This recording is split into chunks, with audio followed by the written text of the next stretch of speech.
बाबा जी और हुजूर जी की प्यारी सात संगत जी, आप सभी को प्यार भरी राधा स्वामी जी।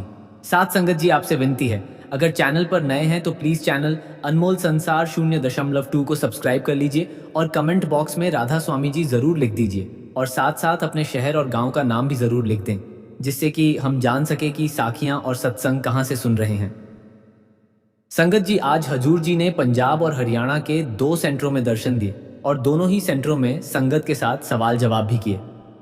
जी, हम आपके साथ इस वीडियो में आज का पूरा हाल सवाल जवाब के साथ साझा करने जा रहे हैं। जी, अब आज की शुरुआत की बात करते हैं। सुबह लगभग 9 बजे हजूर जी डेरा ब्यास से रवाना हुए। हजूर जी हेलीकॉप्टर द्वारा निकले थे। आज उनके 2 कार्यक्रम निर्धारित थे।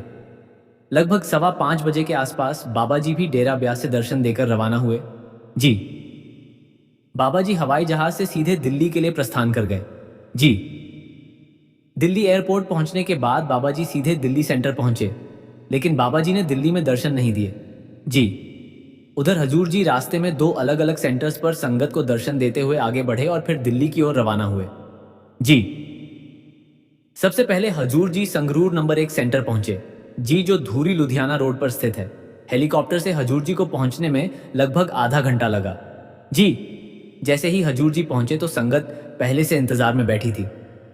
हजूर जी ने एक पल भी देरी नहीं किए बिना सबसे पहले स्टेज पर आकर संगत के साथ प्रश्न उत्तर का कार्यक्रम शुरू किया। जी, हेलीकॉप्टर से उनके आगमन ने संगत में अद्भुत उत्साह भर दिया। जी, खुशी का माहौल ऐसा था कि शब्द कम पड़ जाएंगे। हालांकि प्रश्न उत्तर का सिलसिला बहुत लंबा नहीं चला। जी, 4 प्रमुख सवालों के उत्तर दिए गए, लेकिन हर उत्तर में गहराई और मार्गदर्शन स्पष्ट झलक रहा था। जी, इसके बाद हजूर जी ने संगत को पैदल चलकर दर्शन दिए। जी, संगरूर में आज रिकॉर्ड तोड़ संगत पहुंच गई थी। सड़कों पर जाम जैसी स्थिति बन गई थी। आसपास के जितने भी खाली प्लॉट थे सब पार्किंग में बदल गए। संगत की संख्या पाई इतनी अधिक थी कि सेवादारों के साथ प्रशासन को भी पूरी मेहनत करनी पड़ी थी। संगत जी लुधियाना से लेकर संगूर और संगूर से पटियाला तक हर तरफ से संगत संगूर में दर्शन के लिए पहुंच चुकी थी। जी, कुछ श्रद्धालु हरियाणा से भी आए, क्योंकि पातड़ा के पास से ही हरियाणा की सीमा शुरू हो जाती है। जी, कुल मिलाकर वातावरण अत्यंत सुंदर, शांत और भक्तिमय था। जी, लगभग 35 से 40 मिनट तक हजूर जी सेंटर में ठहरे। इस दौरान संगत को दर्शन दिए गए और कार्यक्रम संपन्न हुआ। जी, लगभग 40 मिनट के बाद हजूर जी वहां से हिसार के लिए रवाना हो गए। जी, हिसार हरियाणा राज्य में स्थित है। हजूर जी हेलीकॉप्टर द्वारा वहां भी पहुंचे। हिसार पहुंचकर सबसे पहले उन्होंने प्रश्न उत्तर का कार्यक्रम शुरू किया। संगत को मार्गदर्शन दिया, शंकाओं का समाधान किया गया। उसके बाद पैदल चलते हुए संगत को दर्शन दिए गए। जी, प्रश्न उत्तर सुनकर संगत बहुत ही प्रसन्न हुई। जिन लोगों को वहां पहुंचने का अवसर मिला वो अपने आप को धन्य समझ रहे थे। जी, हिसार की संगत आज इसीलिए भी बहुत खुश थी क्योंकि सालों से हिसार सेंटर में बाबा जी नहीं जा सके थे। जी, और आज हजूर जी ने वहां पहुंचकर दर्शन दिए। हिसार का कार्यक्रम पूर्ण करने के बाद हजूर जी सीधे दिल्ली के मुख्य सेंटर, जहां कोठी स्थित है, वहां पहुंच गए। जी, बाबा जी पहले ही दिल्ली पहुंच चुके थे क्योंकि कल लखनऊ में भंडारी की शुरुआत है जो अगले 2 दिन चलेगा। जी, उम्मीद है जी कि बाबा जी और हजूर जी एक साथ लखनऊ के लिए रवाना होंगे। जी, संगत जी संगरूर और हिसार के दर्शन को लेकर पिछले 3 दिनों से संदेश लगातार प्रसारित हो रहे थे। जी, कि हजूर जी दर्शन देंगे। फिर रात के समय एक और संदेश तेजी से फैलने लगा कि शाम 4 बजे बाबा जी दिल्ली के भाटी सेंटर में खुली गाड़ी में दर्शन देंगे। जी, लेकिन बाबा जी ने दिल्ली दर्शन देने का प्रोग्राम कैंसिल कर दिया। जी, कारण यह था कि अभी 1-2 सप्ताह पहले ही बाबा जी ने दिल्ली में दर्शन दिए थे और अगले सप्ताह दिल्ली में भंडारा भी निर्धारित है। जी, हो सकता है कि दिल्ली भंडारे पर बाबा जी ओपन कार में दर्शन देंगे। अक्सर ऐसा होता है कि कोई संदेश तेजी से फैल जाता है, लोग उत्साहित हो जाते हैं, परंतु जब स्थिति स्पष्ट की जाती है तो कार्यक्रम रद्द कर दिया जाता है। अब आइए आज हजूर जी के जो प्रश्न उत्तर हुए हैं उनमें से कुछ आपके साथ साझा करते हैं। जी, संगत जी, सबसे पहले एक बहन खड़ी हुई और उन्होंने हजूर जी से सवाल किया। वो कहने लगी कि हजूर जी, मेरा पढ़ाई में मन नहीं लगता। यह सुनकर हजूर जी हल्का सा मुस्कुराए, फिर प्रेम से फरमाया कि बेटा बताओ किस चीज में मन लगता है। तो हजूर जी ने उस बहन को बहुत ही साफ और सीधी बात समझाई। हजूर जी ने फरमाया कि बेटा, जब हम इंस्टाग्राम या फेसबुक चलाते हैं तो हमें बोरियत नहीं होती। घंटों निकल जाते हैं और हमें पता भी नहीं चलता।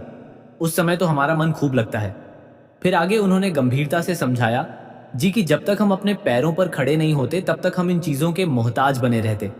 अगर अभी थोड़ी मेहनत कर ली, थोड़ा कष्ट सह लिया, तो आगे पूरी जिंदगी आराम और आदर से गुजर सकती है। लेकिन यदि अभी मेहनत से जी चुराया तो फिर सारी उम्र दूसरों पर निर्भर रहना पड़ेगा।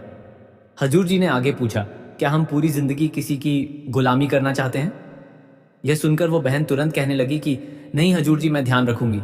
अब पूरी कोशिश करूंगी कि मेहनत से पढ़ाई करूं। हजूर जी ने विशेष रूप से इंस्टाग्राम, फेसबुक और व्हाट्सएप जैसी सोशल मीडिया के अधिक उपयोग ना करने पर जोर दिया।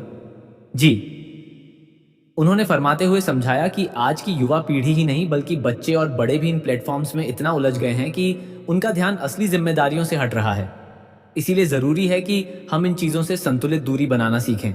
अपने सत्संगों में भी हजूर जी सोशल मीडिया का कम से कम इस्तेमाल करने की सलाह देते हैं। जी, इसके बाद एक और भाई ने खड़े होकर निवेदन करते हुए हजूर जी से सवाल किया।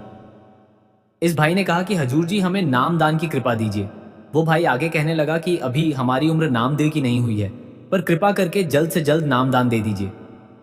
अब हजूर जी ने बड़े ही प्रेम और धैर्य से फरमाया। जी, हजूर जी ने फरमाया कि बेटा, सबसे पहले हमें अपनी नींव मजबूत करनी होती है। जब नींव पक्की होगी तभी इमारत टिकेगी। हमें पहले अच्छा इंसान बनना है। जब हम उस योग्य बनेंगे तभी नामदान की प्राप्ति होगी। हजूर जी ने आगे फरमाते हुए कहा कि हमें अपने आप को उस लायक बनाना है, पढ़ाई पर ध्यान देना है, अपने चरित्र को संवारना है। फिर इस भाई ने फिर से पूछा कि हजूर जी, अच्छा इंसान कैसे बन सकते हैं?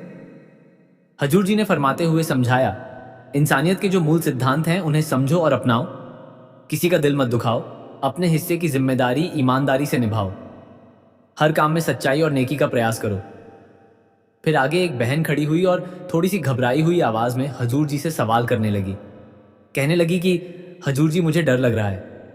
अब हजूर जी ने मुस्कुराते हुए पूछा, क्या हुआ बेटा? तो वो बहन कहने लगी कि हजूर जी, मैं पहली बार आपके दर्शन कर रही हूँ, इसीलिए घबराहट हो रही है। आपके सामने ठीक से खड़ी भी नहीं हो पा रही हूँ। अब जी, जैसे ही उसने कहा कि आपके सामने खड़ी नहीं हो पा रही हूँ, तो हजूर जी हल्के से हंस पड़े। फिर हजूर जी ने मुस्कुराकर कहा, क्या मैं इतना डरावना हूँ? इतना सुनते ही पूरी संगत हंसी जी और पूरे पंडाल में हंसी का माहौल छा गया जी। फिर हजूर जी ने मजाक में कहा, बाकी बहनें तो कहती हैं कि आप बहुत सुंदर हैं और तुम हो कि मुझे देखकर यहाँ घबराई जा रही हो। यह सुनकर पूरा पंडाल खिलखिलाकर हंस पड़ा। जी, इसके बाद वही लड़की मुस्कुराते हुए कहने लगी कि जी हजूर जी, आप सच में बहुत सुंदर लग रहे हो।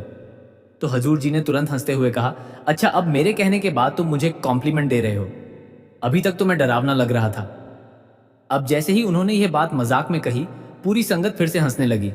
जी, फिर आगे एक बहन ने हजूर जी से प्रश्न किया कि हजूर जी, कर्म क्या होते हैं? तो हजूर जी ने बड़े ही सरल शब्दों में फरमाया। जी, हजूर जी ने फरमाया कि बेटा, जो भी हम करते हैं वही कर्म कहलाता है। हमारे हर काम का हिसाब हमारे खाते में लिखा जाता है। बाद में जब हम आगे जन्म लेते हैं तो वही कर्म हमारी किस्मत बनकर सामने आती है। उन्होंने आगे फरमाते हुए समझाया कि वही किस्मत हमें एक निश्चित परिस्थिति में खड़ा कर देती है। वहां अगर हम सही सोचे, सही राह पर चले तो कर्म समाप्त हो सकते हैं, लेकिन यदि हम फिर से गलत कर्म कर बैठेंगे तो वह बढ़ भी सकते हैं। इसीलिए बेटा, हर काम सोच समझकर करना चाहिए। हजूर जी ने स्पष्ट करते हुए फरमाया कि कर्मों का फल सबको भोगना पड़ता है। यह नियम सब पर समान रूप से लागू होता है, इसमें कोई दो राय नहीं है। इसके बाद एक बहन ने हजूर जी से प्रश्न किया कि हजूर जी, आपका बहुत बहुत धन्यवाद कि आपने हमें गोल्डन अपॉर्चुनिटी दी। हजूर जी ने तुरंत मुस्कुराते हुए कहा, क्यों, क्या सोना महंगा हो गया है जो गोल्ड की बात कर रही हो? इतना सुनते ही पूरी संगत फिर से हंसी जी और फिर से पनाल में खुशी का माहौल भर गया था। जी, आज हजूर जी जहां भी अवसर देखते हैं वहां सहज ही वातावरण को आनंदमय बना देते थे। जी, फिर आगे एक बहन ने आजकल लगभग हर घर में होने वाली समस्या पर प्रश्न किया। जी, उस बहन ने कहा कि जब कोई हमारे लिए कुछ करता है तो बाद में बातों बातों में वह एहसान जता देता है। हमें समझ आ जाता है, लेकिन ऐसा समय में हमें किस लहजे में जवाब देना चाहिए? क्या जवाब देना चाहिए या फिर चुप रहना चाहिए? अब हजूर जी मुस्कुराए और मुस्कुराते हुए कहने लगे कि जवाब दिया करो, ठाठा कर दिया करो। जैसे ही उन्होंने ठा कहा, पूरा पंडाल हंसी से गूंज उठा। जी, फिर हजूर जी ने मजाक में कहा कि लड़कियां जवाब दे सकती हैं लेकिन लड़कों को जवाब नहीं देना चाहिए।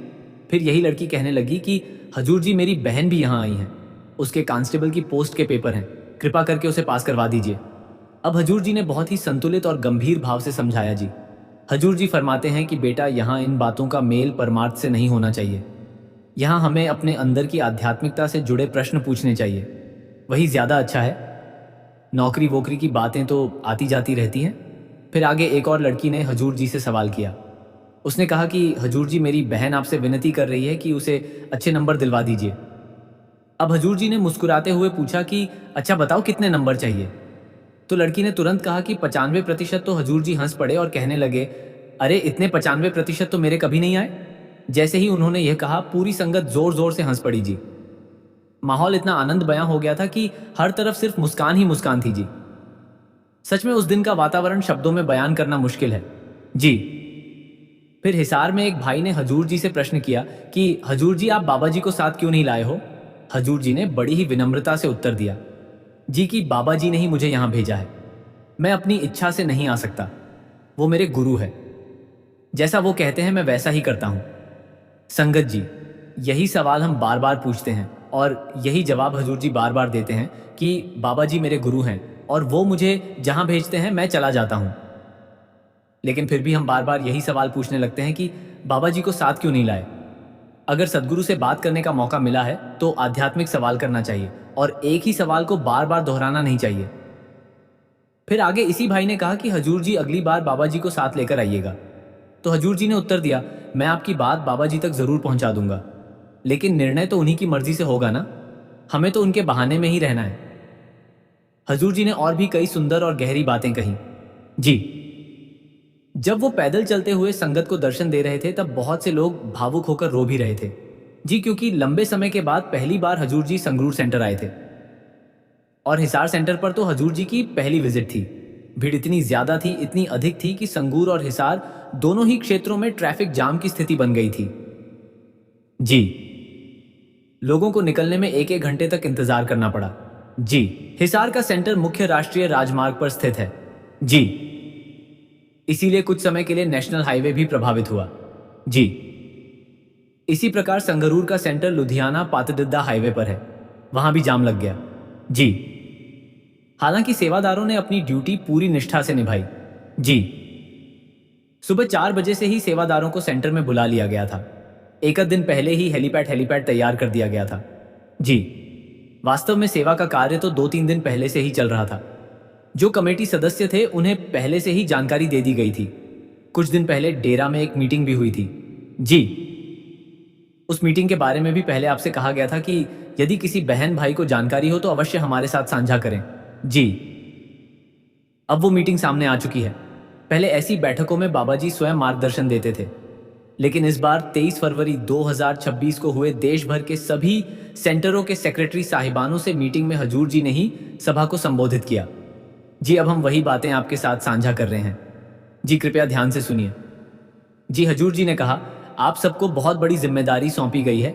जहां भी आप सेवा कर रहे हो वहां अपने मास्टर को सामने रख रख कर सेवा करनी। आपकी सेवा में ही मास्टर का चेहरा झलकना चाहिए। आपका व्यवहार उनकी शिक्षा को दर्शाता हुआ होना चाहिए। हजूर जी ने आगे कहा कि आपका हर कदम मर्यादा, विनम्रता और अनुशासन से भरा होना चाहिए। आपके आचरण में यह गुण साफ दिखाई देने चाहिए। हजूर जी ने विशेष रूप से कहा कि सेवा में अहंकार का कोई स्थान नहीं है। जहां सेवा है वहां मैं और मेरी नहीं होनी चाहिए। सेवा के भीतर होम्य या घमंड की जरा भी जगह नहीं होनी चाहिए। हजूर जी ने आगे फरमाते हुए कहा कि बहुत ही गहरी बात समझाई। उन्होंने कहा, यदि हम सेवा पद, प्रतिष्ठा या पहचान पाने के लिए करते हैं तो वह सच्ची सेवा नहीं है। सेवा हमेशा निस्वार्थ भाव और विनम्रता से होनी चाहिए। उन्होंने आगे स्पष्ट किया, सेवा केवल औपचारिकता या दिखावे के लिए नहीं होती। सेवा सदैव संगत की सुविधा और भलाई को ध्यान में रखकर की जानी चाहिए जी। इसे कभी भी अपनी निजी हैसियत बढ़ाने या व्यक्तिगत लाभ के लिए नहीं करना चाहिए। फिर आगे हजूर जी ने बाबा जी का उल्लेख करते हुए फरमाया। हजूर जी कहते हैं कि यह जो अवसर हमें मिला है ये बाबा जी ने इसीलिए दिया है ताकि जो कुछ उन्होंने हमें जीवन में सिखाया है हम उसे अपने जीवन में उतार सके।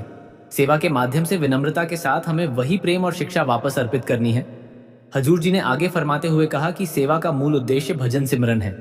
हमें यह सेवा इसीलिए दी गई है ताकि हम सच्ची सेवा यानी भजन सिमरन को निभा सके। यदि हम भजन सिमरन नहीं करेंगे तो हम 84 लाख योनियों के चक्कर में ही उलझे रह जाएंगे।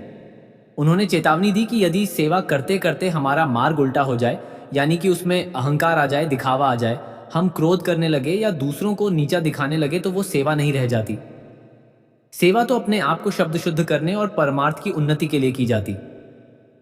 हजूर जी ने विशेष रूप से फरमाया कि जो जिम्मेदारी सेक्रेटरी या पदाधिकारियों को दी जाती है वह बहुत बड़ी जिम्मेदारी होती है।